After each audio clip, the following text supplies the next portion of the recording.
Cinema నిర్మాతగా, రాజకీయవేత్తగా మీ ప్రయాణం కొనసాగింది. కొనసాగుతోంది. ఇంకా కొనసాగుతోందని అనుకోవచ్చా? అదే అడగబోతున్నాము. ఖచ్చితంగా. యాక్టివ్ పాలిటిక్స్‌లోకి ఇంకా ఖచ్చితంగా, ఖచ్చితంగా, కొనసాగిపోతున్నారా? ఖచ్చితంగా కొనసాగుతుందమ్మా. పాలిటిక్స్ అనేది అది ఎలాగుంటుందంటే ముతక భాషలో చెప్పాలంటే, ముతక భాషలో ఇదేమనుకోద్ది బాధ భాష వాడినందుకు. రాజకీయం అంటే గజ్జి, సినిమా అంటే తామర. ఆ 2 వదిలితే వదలం. అలా గోక్కుంటానే కూర్చుంటాం లైఫ్ అంతాను. అందులో పోయినా, వచ్చినా అదొక ఆనందం. అవును. అదొక తృప్తి.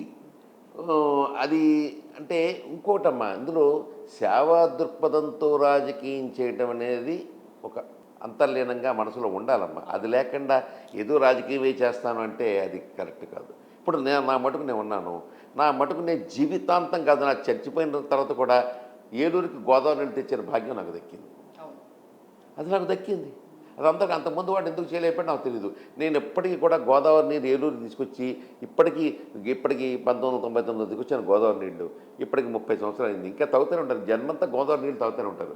అంతకుముందు కృష్ణ నీళ్ళు చెత్త నీళ్ళంతా తాగేవారు. ఇప్పుడు గోదావరి నీళ్ళు తాగుతున్నారు. అది నేను చేసుకున్న అదృష్టం. నాకు భగవంతుడు ఇచ్చిన అవకాశం అంటే రాజకీయంలో ఎంతసేపటికి ప్రజలకి ఇది అవకాశంగా తీసుకోవాలి తప్ప దాన్ని రాజకీయంగా చేసి ఏదేదో చేసే వాళ్ళ గురించి నాకు అనవసరం. నేను మాత్రం కమిటెడ్గా చేస్తున్నాను.